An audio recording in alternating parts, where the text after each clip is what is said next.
There's always some sorrow. Yeah, it's a double-edged knife, but there's always tomorrow. Oh, hey, oh, it's up to you now if you sink or swim. Just keep the faith and your ship will come in. It's not so bad. And I say, hey, hey, it's just an ordinary day, and it's all your state of mind. At the end of the day, you just gotta say it's alright. Hey, hey, it's just an ordinary day, and it's all your state of mind. At the end of the day, you just gotta say it's alright. It's alright. It's alright, it's alright. I got a smile on my face. I've got four walls around me.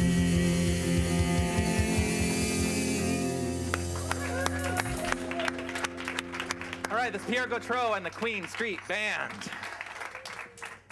How is everyone today? Very good. Good morning. Welcome to the Center for Spiritual Living, Toronto. My name is Jonathan Zenz.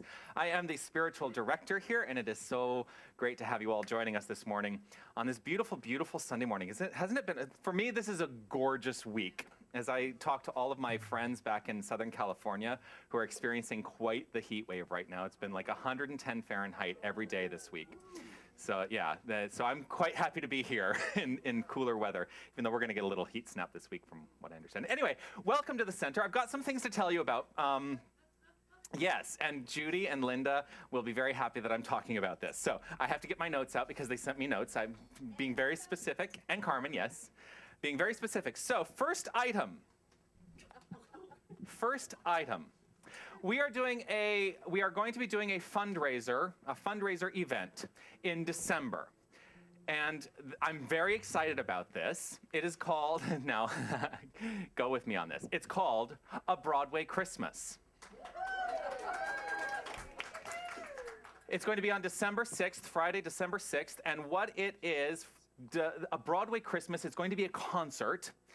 It might be starring, I don't know, people that you see every Sunday. Possibly. You might get to hear me sing once in a while, a little bit. No, anyway, so here's what a Broadway Christmas is. We're going to be doing a concert-style performance, and we are going to be taking. It's not a typical holiday concert. That's what I love about this. We're taking songs that are holiday-themed from Broadway shows throughout the history of Broadway. So it's songs that some of which you will recognize, others you will say, wow, that song exists.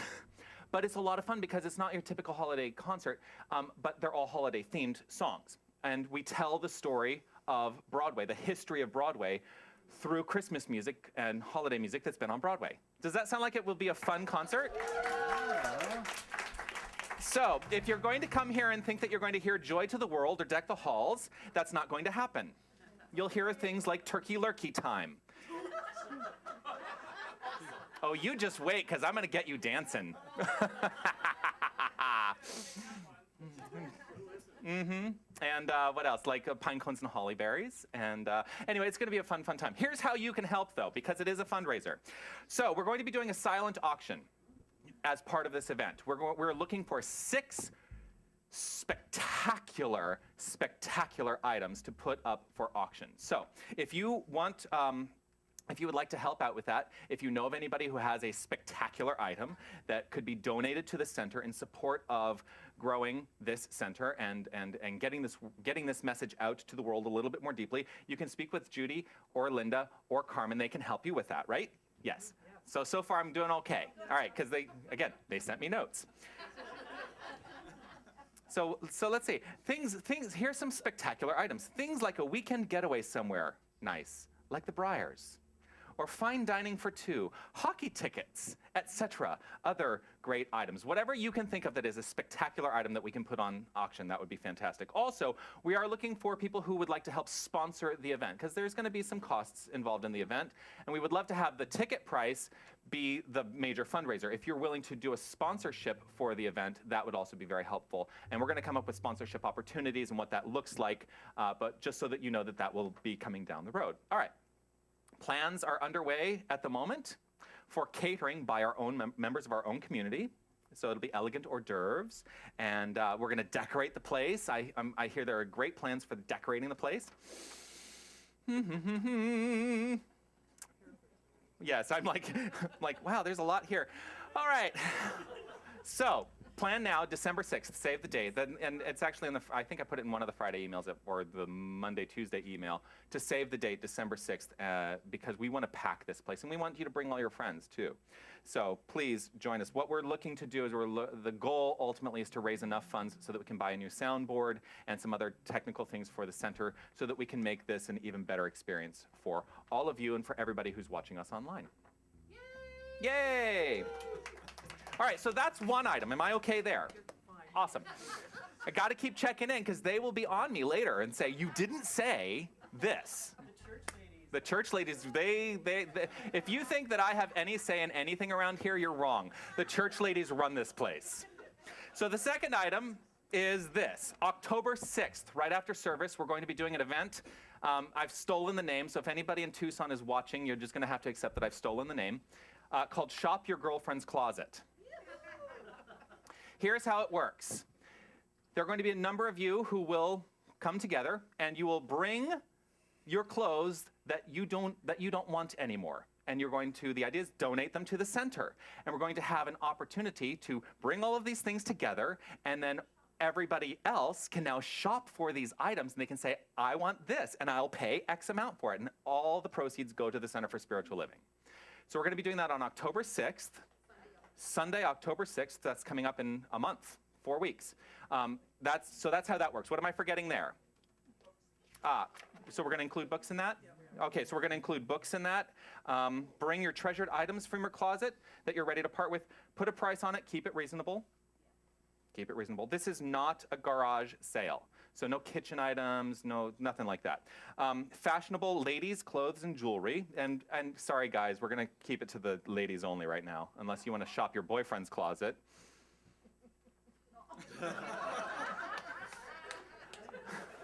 I have some ex-boyfriends that I'd love to shop their closet, actually.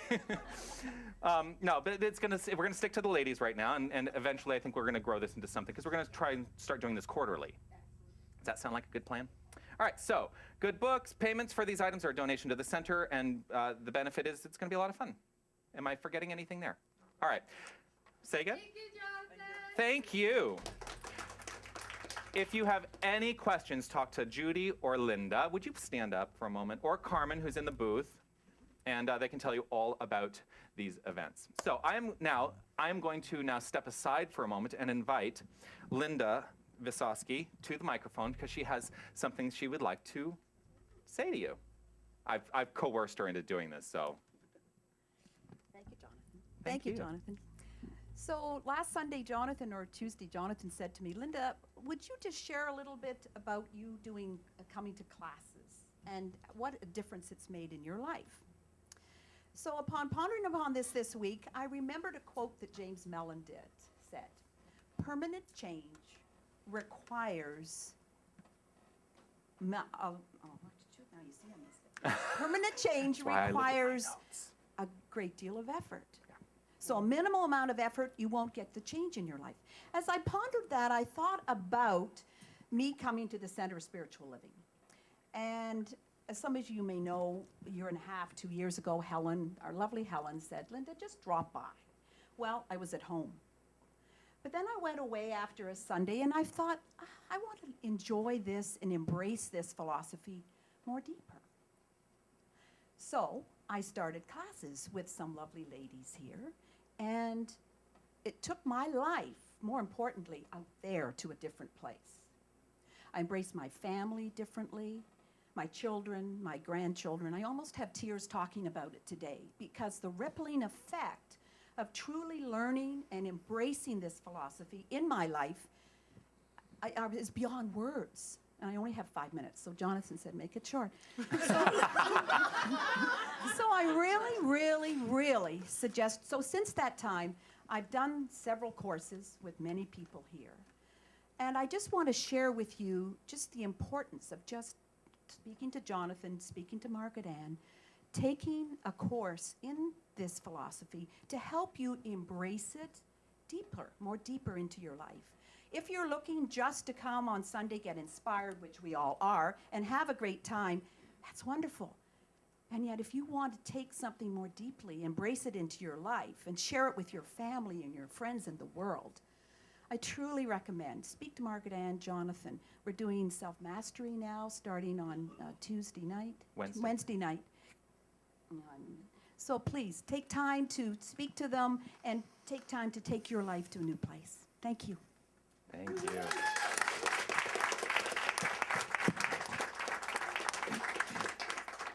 Yeah, I can't stress enough how important classes are to me. And you know, a lot of people go through class to, the structure of classes in the past has been, you go to class so that you can ultimately become a licensed practitioner and then maybe become a minister.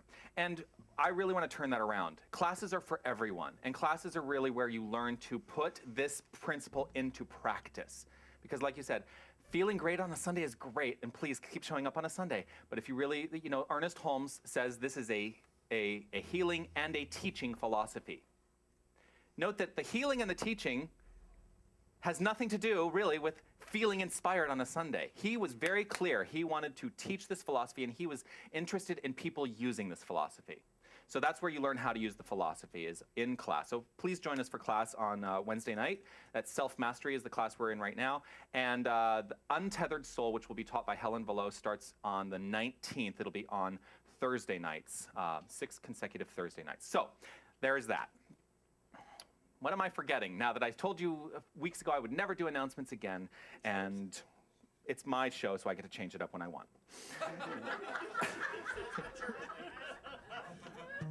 So let's launch into what this day is really all about, which is you. It's all about you. What I'm going to invite you to do right now is just get quiet with yourself, take a breath, and check in with where you are right here and right now. Ask the question of yourself, who am I? Who am I? What we stand for here, what I stand for here, and what I am here to say every single Sunday is that who you are is greater than you can possibly even imagine. That you are the brilliance, you are the brilliant, infinite source embodied in an individualized form. You are the divine nature of love. That's who and what you are. And when we really get this, when we really understand this at a fundamental feeling level, things begin to shift in our experience for the better. That's what I stand for every Sunday, and that's what I'm here to tell you every Sunday. We do this in a ritualistic fashion by gathering on Sundays and reading things together and singing songs and listening to me yammer on, hopefully in an inspiring way. That was a joke. You can laugh. So one of the things that I do like to do is I do like to read the Declaration of Principles as a community. And I'm going to invite you to stand up and look at the back of your songbook, and let's read the Declaration of Principles together. And check in with yourself. Really check in. As you read this, make the determination, is this what I stand for? I believe in one living spirit, one indestructible, absolute, and self-existent cause. I believe this one manifests itself in and through all creation. I believe in the individualization of the Spirit, and that all people are individualizations of the one Spirit. I believe that heaven is within, and that we experience it to the degree that we become conscious of it. I believe that God is personal to all who feel this indwelling presence. I believe in the eternality, immortality, and the continuity of the individual soul forever and ever expanding. I believe in the eternal goodness, the eternal loving kindness, and the eternal givingness of life to all. You can be seated. Here to offer some more inspiration for our day, I'm going to invite to the lectern our... Whoa! Wow, hello. Oh. I'm going to invite to the lectern our practitioner of the day, Margaret Ann Snyder. All righty. Yes. Good morning, everyone. Good morning. I'm loud. Very present today. I am. As the 1st of September kind of starts a new year of scholastically, I thought I would go back to some of the basics of science of mind. And I'm going to do a reading today from the Living the Science of Mind. And this is titled The Individual and the Universal. And I've condensed it a little bit for time's sake. We individualize the universal and universalize the individual. This sounds rather like an abstract statement until we understand its simplicity. The ancients said that every man is a microcosm within a macrocosm, a little world within a big world, or an individual within the universal. There is no such thing as individual anything in the universe. For instance, we as individuals do not have an individual gravitational force that holds us in place. We do not possess an individual law of mathematics or principle of harmony. Rather, we are immersed in all of these things, and they individualize through us in accord with the use that we make of them. When Emerson said that there is one mind common to all individual men, he reached one of the highest perceptions of the ages. Nor was he denying the reality of our own being. He was saying in substance, we are because God is. You live because God lives in you. Each one of us individualizes the universal mind by our use of it. The sum total of our mental and emotional reactions surrounds us with a field of thought which is operated upon by a larger field of mind, law, and action. We are individual points in the consciousness of God, or the original creative spirit of the universe. We are points where it thinks through us, or as we say, God as man, in man, is man. But the God that is in man is the same God that is universal. There is no wall of separation, no barrier, no place where one begins and the other leaves off. All is one, and one is all. The creativity of thought is not dependent upon the thinker. Only the choice of thinking is dependent upon the thinker. The creative activity of thought belongs to the universe. I hope you will think long and deeply upon this idea of the individualization of the universal and the universalization of the individual, always remembering that in no way does this contradict either the supremacy of God or the reality of man. Man as an individual does not disappear because God is incarnated in him or because his life is God, nor does the universal law dominate him in his personal choice. It is complete cooperation based on unity. One of the things we must come to understand in dealing with the laws of spirit is that we are still operating in a realm of law and order. We are operated upon by gravitational force.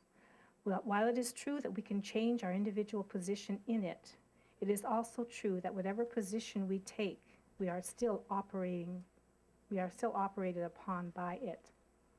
So it is with our word, our treatment, our prayer, our affirmation. It operates in a larger field and is operated upon by a supreme law. This is why we can have faith in it and patiently, cheerfully, and expectantly await the outcome, knowing that as a man sows, so shall he also reap. And when I tell you my affirmation for today, I would invite you to, you can say it to remind yourself, but also ponder on it, think about it, and get to the bottom of how it feels for you. And if it's something that you already feel you know, I invite you just to remember it. And I've taken it directly, pretty much, from Emerson's quote here. The affirmation is, I am because God is. I live because God lives in me. And if we can say that together. I am because God is. I live because God lives in me. And so it is. So it is. It's wonderful. And so with this idea, with this understanding, I am because God is. Today is really about, for me, recognizing the global aspect of this philosophy and the global understanding, really going to the universal understanding of thought, of mind, and of really embracing that everything we experience, everything we see, touches everything in the universe. That's the power that we have. When we really come to an alignment, when we come to a place of really recognizing and understanding that we are one people, that's who and what we are, fully embracing this idea, we begin to shift the consciousness of the world. And I'm ready. Are you ready? So we're going to sing today, One People. It's on page 7 of your songbook if you want to join in. It's very easy. And as we sing this, I invite you to take a breath and really let the music resonate with you.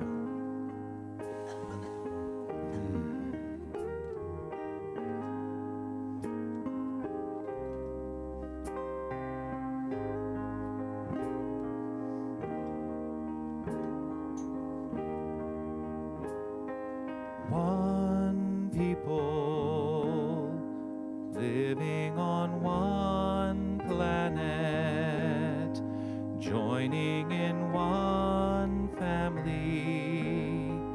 We all are one. One people living on one planet, joining in one family. We all are one.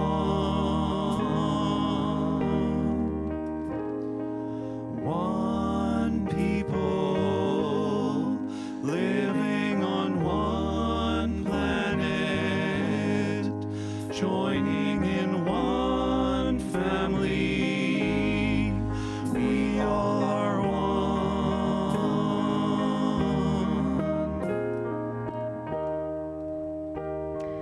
And in this very sacred time and place, in this very present moment, I remember that I am, that God is and I am. I am because God is. God lives in me, as me, through me. There is only one presence, and it is everywhere. And as I am individualized, each and every person is individualized power, individualized love, individualized peace, individualized beauty. And as I know this in myself, I know this for everyone. And I know that as everyone knows this, is aware of this, and opens to it, this power that is everywhere present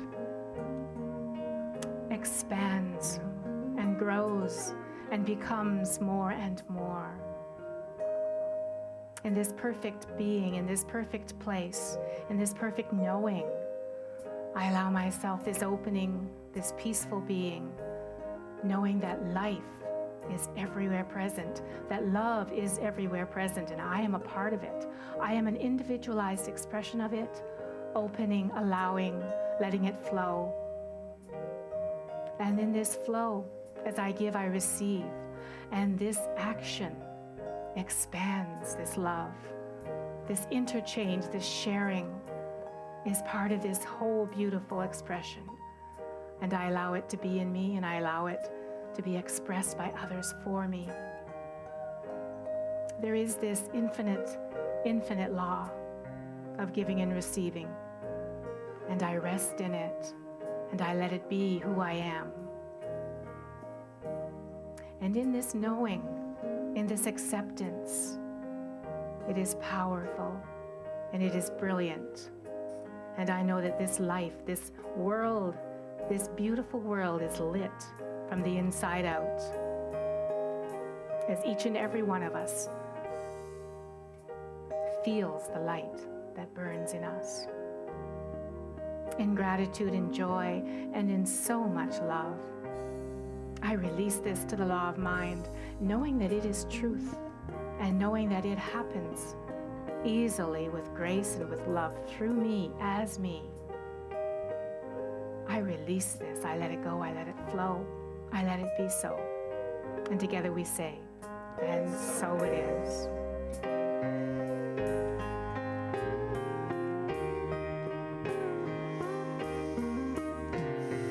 One people living on one planet, joining in one family.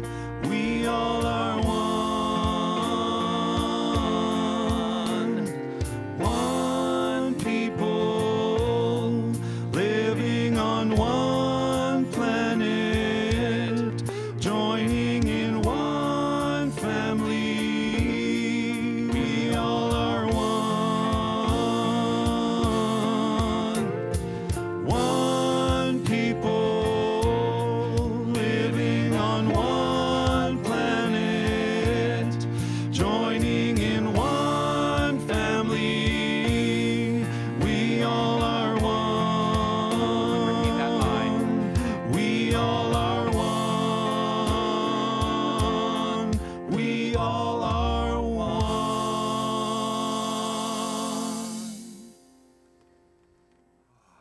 And so it is. Let's turn right to the cover of our songbooks and let's read together the statement that was written by Dr. Ernest Holmes, which simply solidifies the truth of our beingness. I am happy and complete today and forever. Within me is that which is perfect and complete.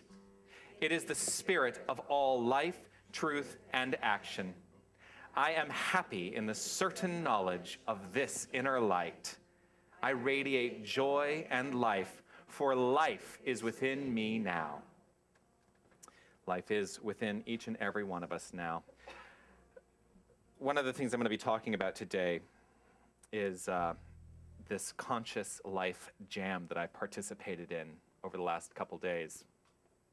One of the things that got brought up yesterday in conversation with one of the young adults in this movement was the concept of music and how important music is really to humanity. Music is the universal language. You don't have to speak a language, but you can hear a song in a different language and you know exactly what's going on because you understand it and you feel it on a fundamental level that goes beyond the intellect. And so I'm grateful to Pierre and the band for always bringing it, and they really do bring it.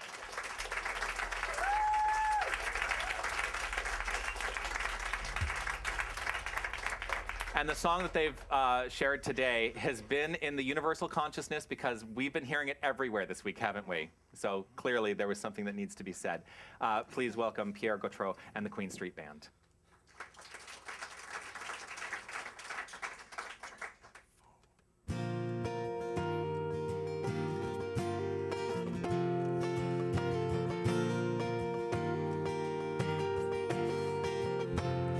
Take all of your wasted honor,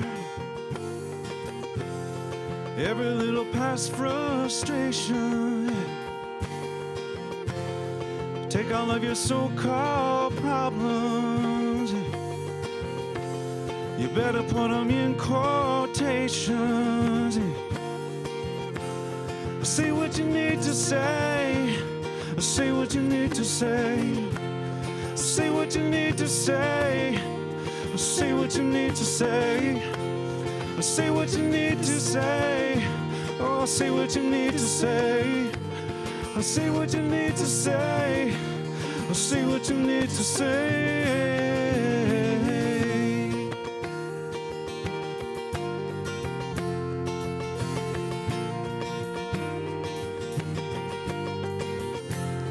Walking like a one-man army, fighting with the shadows in your head, living out the same old moment, knowing you'd be better off instead. Oh, say what you need to say. Oh, say what you need to say. Oh, say what you need to say. Say what you need to say. Oh, say what you need to say. Say what you need to say. Say what you need to say. Have no fear for giving in. Have no fear for giving over. You better know that in the end it's better to say too much than never to say what you need to say again.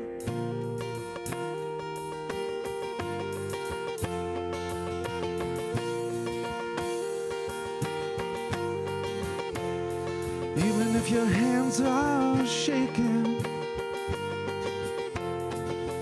and your faith is broken, even as the eyes are closing, do it with a heart wide open. Yeah. Say what you need to say. Oh, say what you need to say. Oh, say what you need to say. Oh, say what you need to say. Oh, say what you need to say. Oh, say what you need to say. Oh, say what you need to say. Say what you need to. Say what you need to. Say what you need to say. Oh, say what you need to say. Say what you need to say. Oh, say what you need to say. Say what you need to say. Oh, say what you need to say. Say what you need to say. Say what you need to say.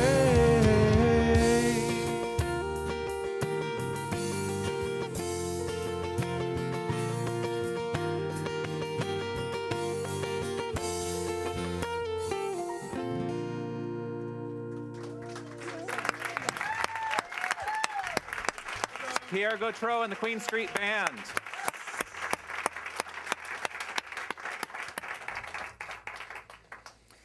Oh, I love that song. I love that song. As I was standing over there listening to it, and it's, it never fails. It's always something that I haven't planned on speaking about, but what really occurred to me that this song is about for me on a fundamental level, on a deeper level, right here and right now, is that this song, obviously about speaking your truth, but really what it's about for me is stepping away from the games that we play. And I feel like there are a lot of games that are being played in the world right now. And it's because there's an unwillingness to say what needs to be said. For whatever reason, some things are not being said out of fear. Well, pretty much always out of fear. If you are not saying what needs to be said, you are living in fear in some way. And I am refusing to do that anymore in my life. I will say what I need to say. Are you ready and willing to step away from fear in your own life and say what needs to be said? Take all of your wasted honor, every little past frustration, and I get to this lyric every time I talk about it, every time we do this song. Take all of your so-called problems, because they are so-called problems. Anything that you perceive as a problem is something you have decided is a problem. Get it? Better put them in quotations. And what that means to me is when you put your problems, they are problems, you're putting them in quotations. When you understand problems as something that you have created in your own mind, and you turn your mind around what that problem, the perceived problem is, you recognize it's no longer a problem.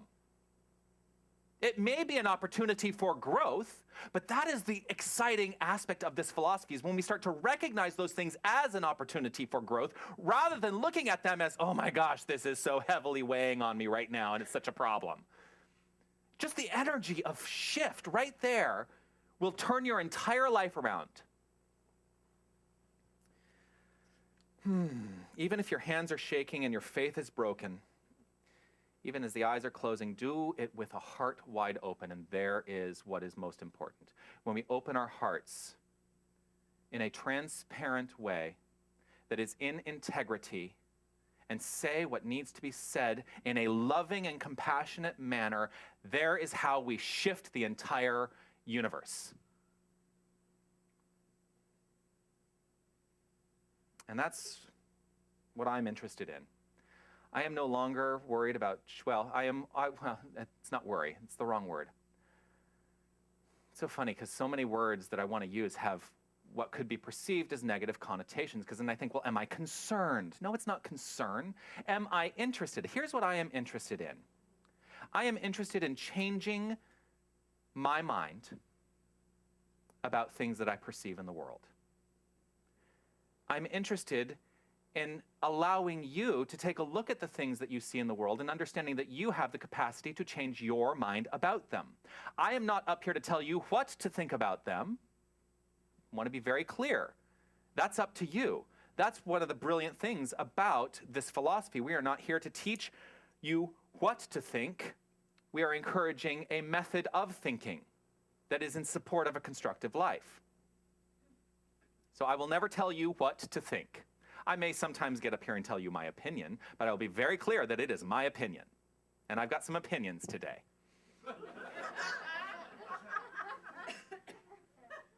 Just to be clear, I got some opinions today. But as we shift our conscious thinking to a method that is constructive, as we share this with the world, and we share it with the world by not hiding behind anything. And that's where the transparency idea comes in. I want to be transparent. I want to be in integrity. And when I do that, everybody that comes into my experience is affected by me in some way. And I believe fully and wholeheartedly that when they look at me and they have that when Harry met Sally moment, I'll have what he's having. They will then begin to shift their own conscious awareness, and then it exponentially expands. So each and every one of us is a point at which we exponentially change the entire concept and thinking of the entire planet and the universe. That's the power that we have as individuals. So I did this thing that was a great demonstration of this concept this week. And I was so excited. So last week I kind of mentioned it in a sort of an offhanded way, and I'll tell you why I did it. I didn't really know what it was at that point, and they were purposefully keeping me in the dark a little bit about it because of the way that they wanted to promote this event and market this event. They're like, well, we're not really going to tell you much about what it is, but here's kind of an idea of what it will be, and and the marketing's really going to go out like this week, and we really want to make it. Well, they likened it to the Arab Spring in social media in terms of how they wanted this to expand into this world. It was a thing called the Conscious Life Jam. It was held over the course of 3 days, Thursday, Friday, and Saturday, 10 hours each day. 10 hours each day, and basically what it was is it was a conference call. And we got on the conference call, and you could listen in, and you could hear. They brought world leaders in New Thought, which then sounds really like self-serving because I was one of the guests. I'm a world leader in New Thought. I'm going to claim that. But they bring together these world leaders in New Thought, and they just have a conversation about what is our concept, what is our vision for the future, what is happening in the world right now, how do we fit into this paradigm. It was awesome. It was awesome. I sat and most of my weekend, Thursday, Friday, Saturday, I sat and just listened to telephone calls. And then one of the great things is that as the calls were happening, we were each encouraged to go onto social media, onto Twitter, onto Facebook, and to, if something resonated with us, to go and tweet it, to go and talk about it on Facebook. Now, the result of this is, I want to say that we ended up touching people in over 50 countries and on every continent except Antarctica. Now, who knows? Maybe they're down there in Antarctica listening to us and they just didn't tweet. But we touched the entire world. It was a global experience. And that's what I'm getting more and more interested in all the time. A global experience. And I now recognize that is why, oh my gosh, it became so clear to me. That is why I love this city. That's why I love Toronto. This is a global city. And I love to look out and see the faces of a global community that come to this place just for a little bit of inspiration on a Sunday morning. I mean, think about it. 50% of all people who live in Toronto are not from Canada. 50%. I looked it up today. 50% of all people who live in Toronto are not from Canada. Talk about inclusion and talk about diversity and talk about a welcoming society, because I come from a place that was not quite as welcoming. Our neighbor to the south. And I think in a lot of ways, here's an opinion, getting less welcoming all the time. It's what I see. It's what I see happening. That's why I'm very happy to be here. Over 140 languages spoken in this city. The majority of people who go home speak at home in languages that are not English or French. Think about that and how exciting it is to live in this community and what the opportunities are in this community. So that's why I love Toronto, and I'm never leaving.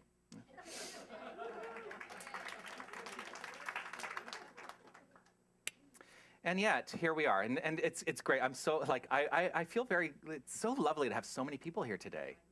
It's great, because you know what? You are in on it. You're in on it. One of the things, Amy Steinberg, who is a musician, a dear friend of mine, she was one of the guests on the Conscious Life Jam this weekend, and she said what I think we all need to hear, and she said this: New Thought is the best kept secret in the world. How many of you stumbled into this place not knowing what it was, but then all of a sudden went, oh my gosh, what I am hearing resonates with me so deeply, I have to keep coming back. It is a rhetorical, I mean, I wasn't really asking you. It's a rhetorical question, but check in with yourself. That was my experience, and I talked about it on my Conscious Life Jam. I was on for 2 hours. It was awesome. It really was. So I was on by myself on Friday, and then I had a whole hour with one of the young adults, one of the people in the young adult movement of this philosophy on Saturday afternoon here. It was 9 a.m. in Pacific time and 12 here. Anyway, my stumbling into this philosophy quite by accident, because I just happened to be in a theater that was a New Thought community. They operated as a theater during the week and did services on Sunday, and then somebody invited me to come meet a guy to set me up on a blind date. You've all heard this story. And so I show up and I'm like, it didn't really work out with the guy, but I barely missed a Sunday since, because it was that profound a shift for me. And I didn't know. So what is the big secret? Why are we keeping this a secret from everybody? Check in with yourself. Are you willing to go out there and admit to other people that you are a conscious person who understands the nature of divine spirit in your life in such a way that you can shift your entire experience? Are you willing to state that out loud? I wasn't for a very long time. I was not willing to admit that I was spiritual. And yet, the more that we admit that we are spiritual, the more we begin to really embody this understanding that we are not alone. We are not alone. Because I'm sure we fundamentally, intuitively knew this stuff before we ever had a place to come and, hang out on a Sunday. No one has to go it alone. None of us have to go it alone.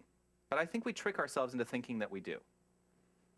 And there's a balance there, because spirituality is a very, very personal thing. It is a personal experience. But I believe when we start to talk about spirituality, and I'm not saying that this is the only philosophy either, because I am interested in all facets of spirituality. What does spirit mean to the Catholic? What does spirit mean to the Buddhist? What does spirit mean to the Muslim? What does it really mean? I think we have ideas of what it means that are based on other people's opinions, that are that get glorified in some way in the media, and it becomes a very skewed sense of what is true at the fundamental level for each and every one of us as human beings.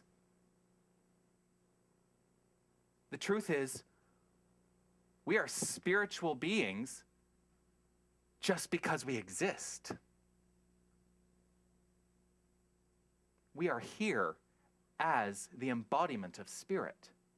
And I believe, actually, so one of the things that came up yesterday in the call, and it just kind of hit me, because I was talking with Evan Dow Williamson, who's the young adult.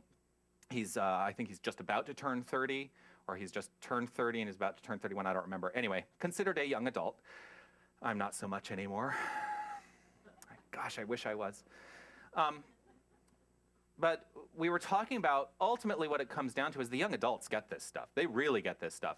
And that what motivates them, and this is really what I think should be motivating all of us, is not God. What should be the most motivational factor for each and every one of us is that brilliant 4-letter word, love. When we approach each and every person we encounter with love, that's how we shift the world. And I said something, and I actually tweeted it out later. I said, or maybe they tweeted, I don't remember who tweeted it now anyway. That's neither here nor there. What I said was, we don't all have an agreement on God, but we do all have an agreement on love. I don't think there is anybody in this world who does not understand love. But we don't all understand God. We think we understand God. We think we understand God. We could be totally wrong, right? We could be totally, totally wrong. And boy, howdy, when I transition,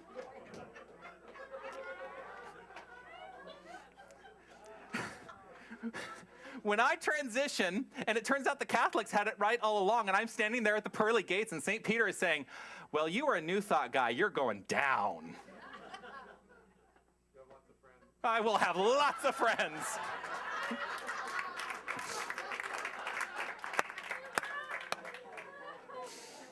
Oh, yeah. Yes, yes, yes. You know, the truth is, we're, as I've said, we're not on this journey alone. And yes, I will have lots of friends, wherever that is. And, I was about to launch into a huge tangent. I'm not going to do that. Now, there are things that I have set up here which may make you think that you're in it alone. One of the most fundamental quotations I use all the time, you ready for this? Judy will know this. One alone in consciousness with the infinite constitutes a complete majority. I really rattled that off very quickly. I really want you to hear it. One alone in consciousness with the infinite constitutes a complete majority. That makes it sound like a very lonely place to be. That, and I talk about personal responsibility.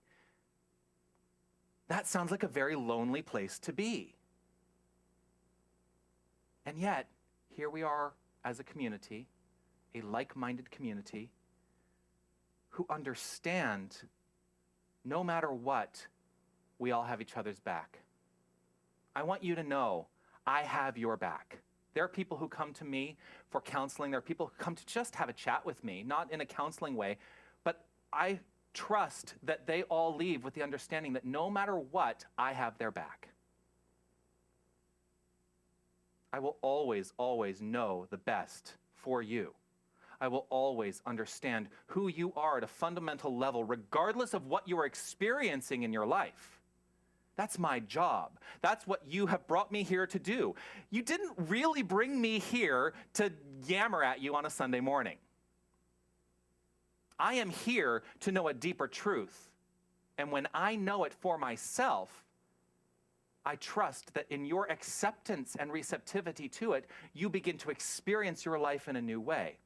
Ultimately, that is your responsibility. Your acceptance of the truth is your responsibility. But I will always speak the truth to you, for you. I was going to say through you. I will never speak it through you. That sounds like channeling. That's not what I do. And that's not what you do. But I will speak it for you. And I will know it for you.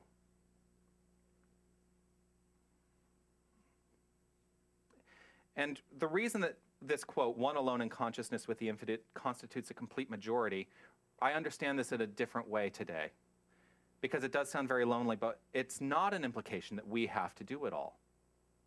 It's quite the opposite, because the key in that phrase is in consciousness with the infinite. We are never alone. Ever. Ever. Ever. The infinite is always with us because the infinite is us. I see Stephen doing this. He's like, no more this, this. You're absolutely right. And even more, because you cannot put limits on it. You cannot put limits on the infinite, right? If you were able to limit the infinite, then it wouldn't be infinite. That's just logic. When we begin to recognize when we are not tuned in, that is when we're alone. When we are not tuned into the infinite, that's when we feel alone. And we cannot consciously create anything from that point of view. We will never do anything constructive if we are not tuned into the infinite. Dr. David Bruner on, it doesn't matter. I was like, I don't remember which day he was on. Really? Oh my gosh. They just told me I have 10 minutes. I'm like, I have 4 pages of notes left. Dr. David Bruner said this, and I thought this was, and I really want you to hear this, especially if you feel like there is something that you need to fix in your life. When you think you need to fix something, you are not creating anything. When you think you need to fix something, you are not creating anything. That changed my life, hearing that statement. The only way to create is to take a step in the direction of creation. And this does go into what if you think you need to fix something, first of all, what is the only thing that you may possibly think you need to fix?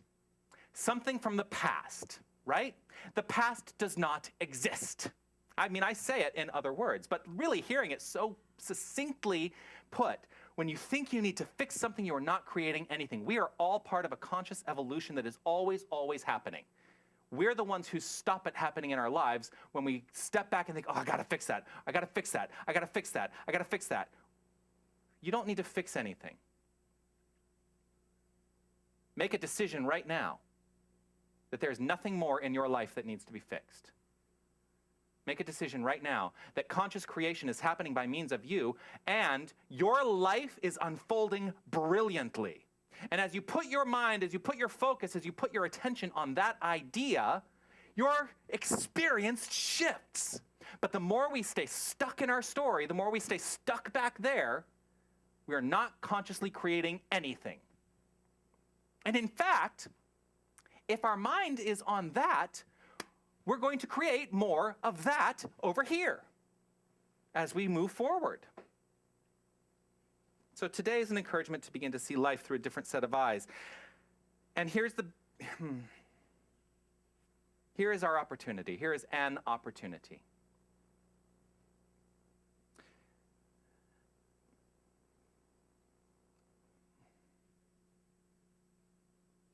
It's so funny, I feel a lot of emotion around this. The world can be perceived as a place that is full of problems to be fixed, right? We're looking at a big problem in the Middle East. The United States is looking at the problem as something that needs to be fixed. And there is no conscious creation in that paradigm.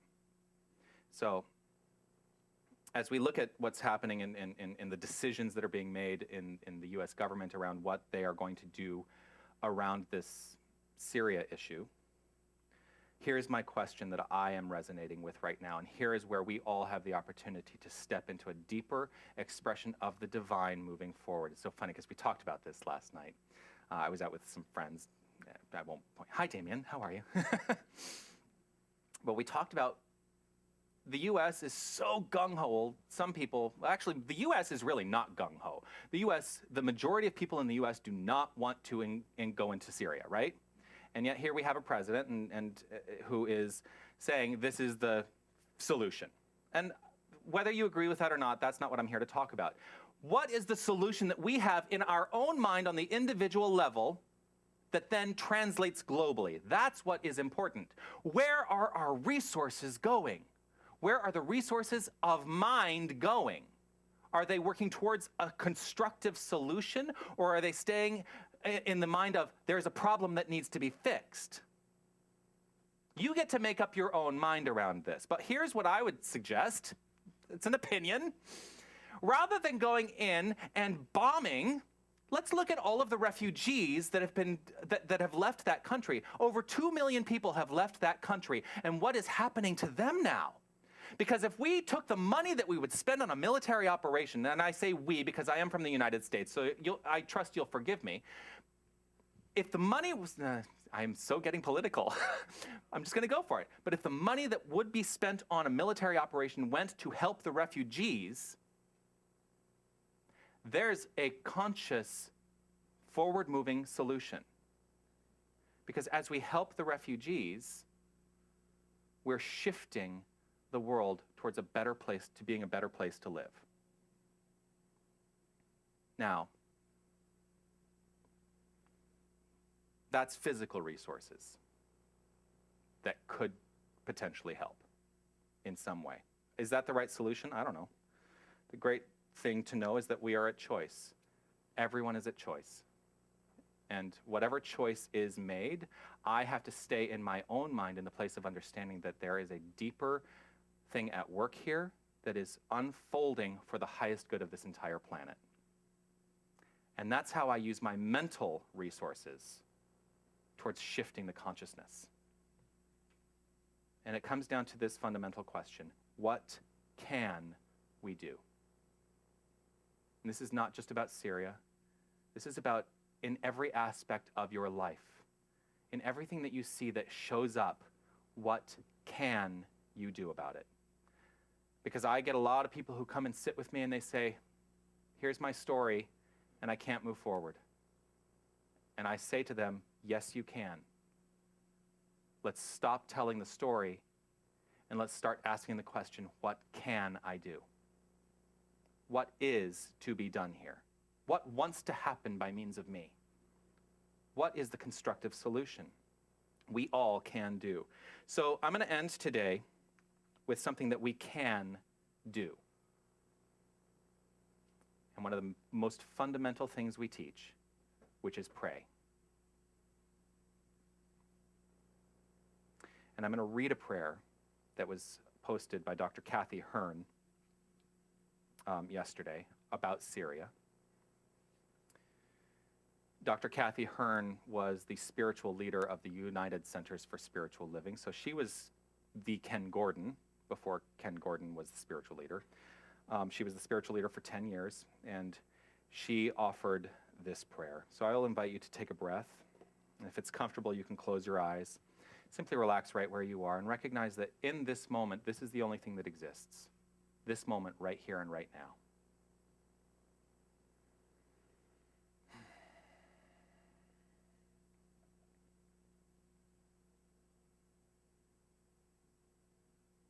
There is only one life. This life is good. This life is God. This life is my life now, as it is the life of all people and all beings everywhere.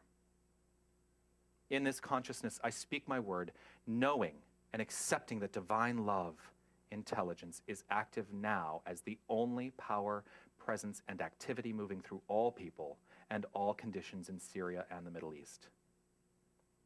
I accept and expect the miracle of an inspired and inspiring turn of events and a surprisingly good solution revealing divine order and peace and bringing an end to violence and loss of life. God makes a way out of no way, and it is happening now. I accept peace, comfort, supply, and love for all the people of Syria, in Syria, and in neighboring countries.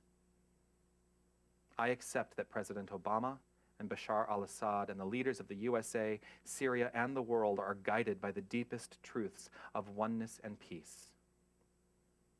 There is a good for us in the world, and we ought to have it, and we have it now. I give thanks for this, releasing this word to the law that does the work, and knowing it is done. Amen and amen. Om Shanti Shalom, peace. And so it is. Today, we must stand up and say what we need to say. This is how we collectively make a world that works for everyone. Namaste.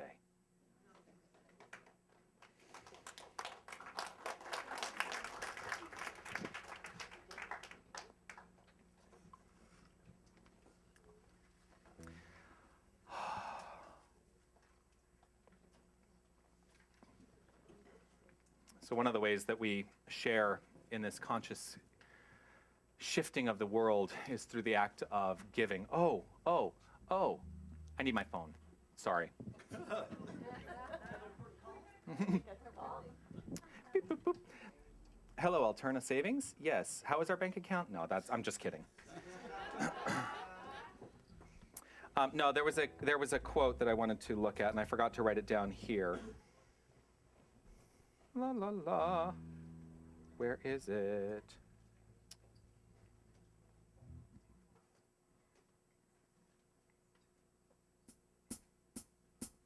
Oh, here it is. Dr. Edward Fillion, brilliant man. I love him dearly. He said this about the act of giving. And as we step into the act of giving in our service, the act of divine givingness, which is for me a spiritual practice. Giving is a spiritual practice for me. He said this: you should give from an urge that says you desire to, not from a place of completing yourself. One of the things we do teach is that the act of giving can shift your life. But if you are giving it in order to shift your life, then we're actually looking at it from the wrong perspective. Give from a desire to give. And whatever you give to this center shifts your consciousness, it shifts the experience of this center, and I trust and know that as it moves forward through this center, because we're just a stopping point for the greater circulation of this energy, it goes out and it shifts this entire world. So I want to say thank you for what it is that you give today, and as the baskets go around, I invite you to stand up and let's sing together on page 27, The Point of Power.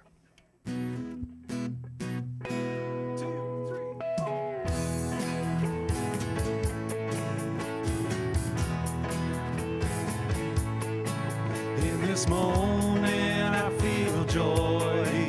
In this moment I feel joy. In this moment I feel joy. I feel joy. I feel joy. I feel joy. And the point of power is in this moment now. And the point of power is in this moment now. In this moment I feel grace. In this moment I feel grace. In this moment I feel grace. I feel grace. I feel grace. I feel grace. And the point of power is in this moment now. And the point of power is in this moment now. In this moment I feel love. In this moment I feel love. In this moment I feel love. I feel love. I feel love. I feel love. And the point of power is in this moment now. And the point of power is in this moment now. And the point of power is in this moment now. And the point of power is in this moment now.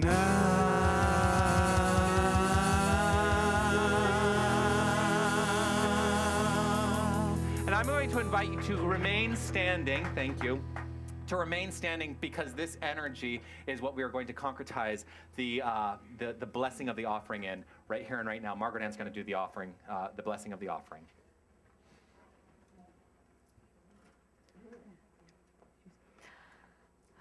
In this moment, in this beautiful, sacred, loving moment, I feel the gratitude. I feel the gratitude of each and every one of you that shares this gift of money, this gift of giving, this choice to know that you are in the infinite supply of love. In gratitude for each and every person in this center, and gratitude that there is this center that exists and that I'm a part of it. In gratitude for each and every volunteer that gives their time, their talent, and their love. In such gratitude, I release these words to the law of mind of thanksgiving and joy. I release, I let go, I let it flow. And together we say, and so it is. Thank you so much. I want to thank, Judy and Linda, since they are here, I want to thank you for being our board members on duty today and for your service. I want to thank Linda and Lorna and Paul, who helped with our setup today. Women Terry, who greeted you as you came in the door. Thank you so much for your service. I want to thank Patricia in the bookstore. And Lucy and Mark, who came in yesterday and cleaned. Thank you so much.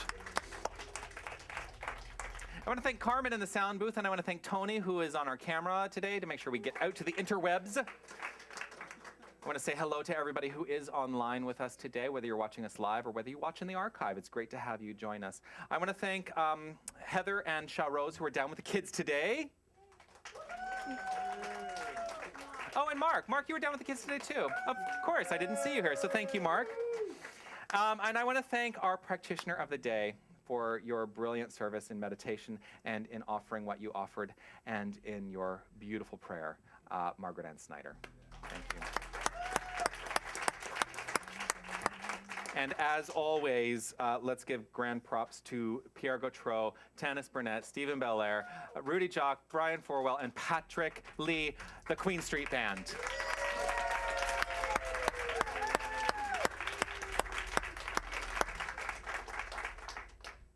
And so I'm going to invite you now.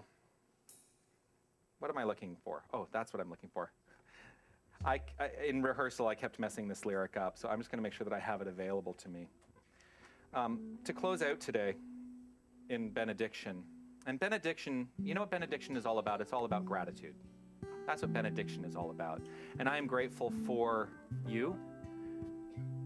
I am grateful for this experience. And I am grateful for what you mean to me in my life. And so as we sing There Is a Light on page 28 of your songbook, I invite you to simply relax and know that this light is present fully because you are present right here, right now. This is the truth, and this is the only truth that I know.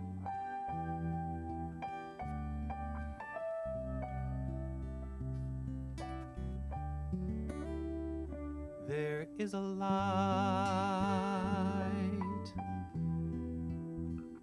a light that guides you through the storms. There is a place,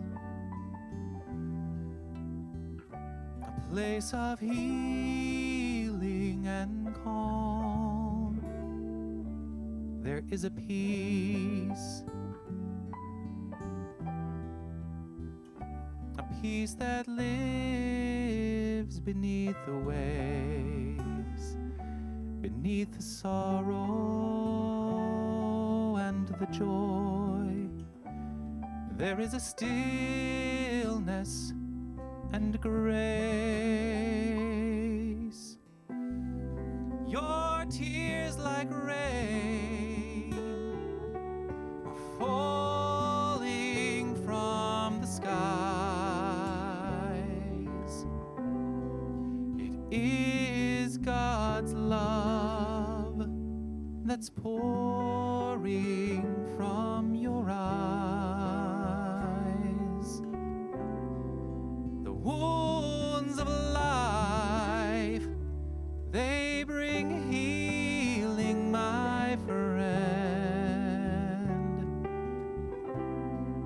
The heart that breaks is but opening again. The heart that breaks is but opening again.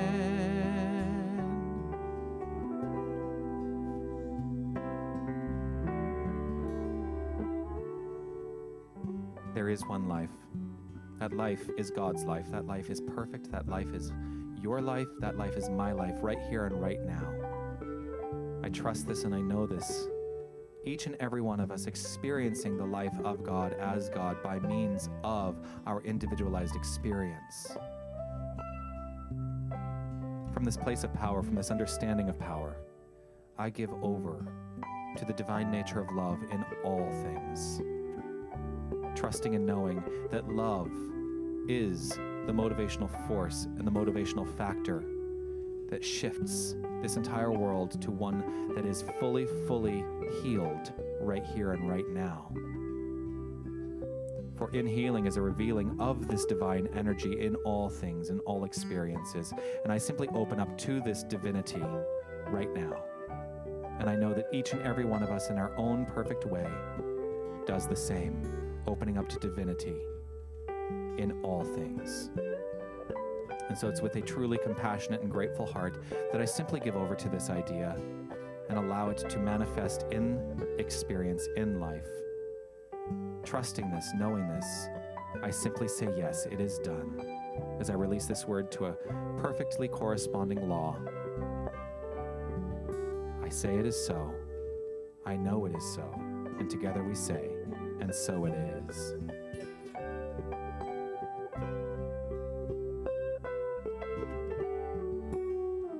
There is a light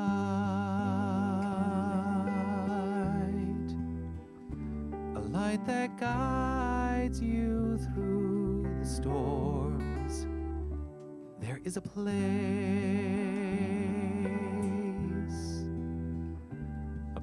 of healing and calm. There is a peace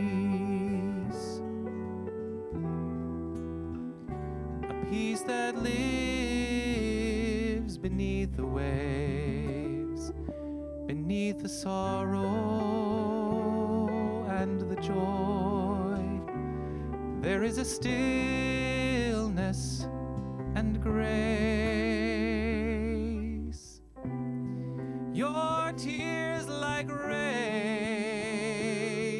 are falling from the skies. It is God's love that's pouring from your eyes. The wounds of life, they bring healing, my friend. The heart that breaks is but opening again. The heart that breaks is but opening again.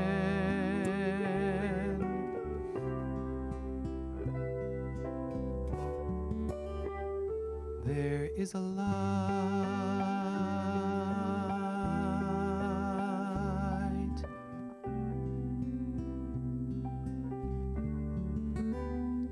There is a light.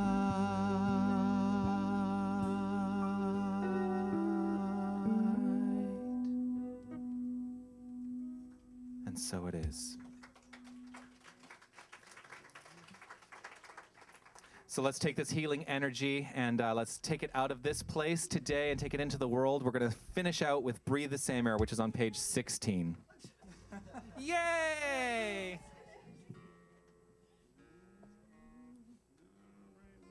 Second, people.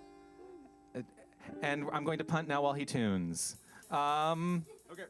He's good. Now I didn't have to punt at all. Breathe the Same Air, page 16. 1, 2, 3.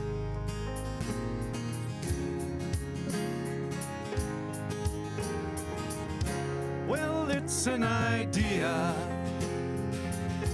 whose time has come. A new generation decides as one. Of the same small planet we are born.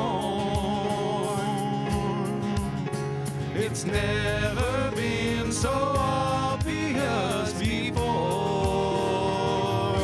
We breathe the same air, drink the same water, walk the same earth, and kiss the same sky. We breathe the same air, and I think we ought to get along better, you and I.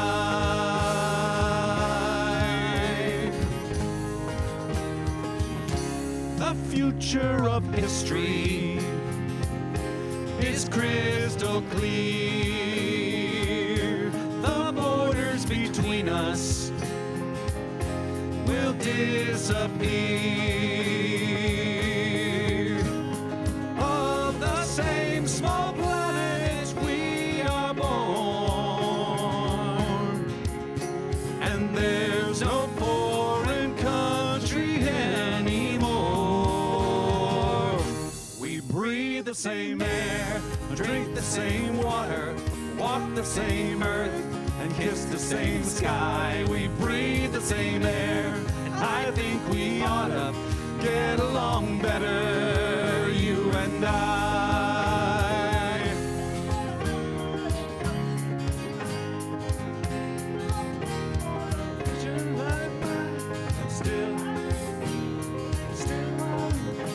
There's too many lies on the line. There's so many lies on the line.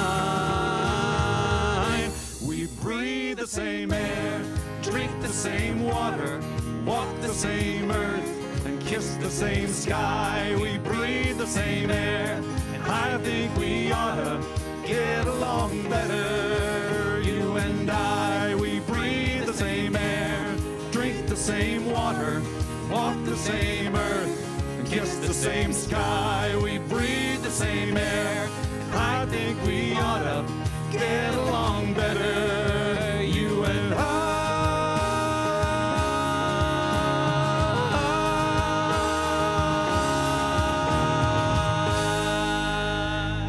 Have a great week, everyone.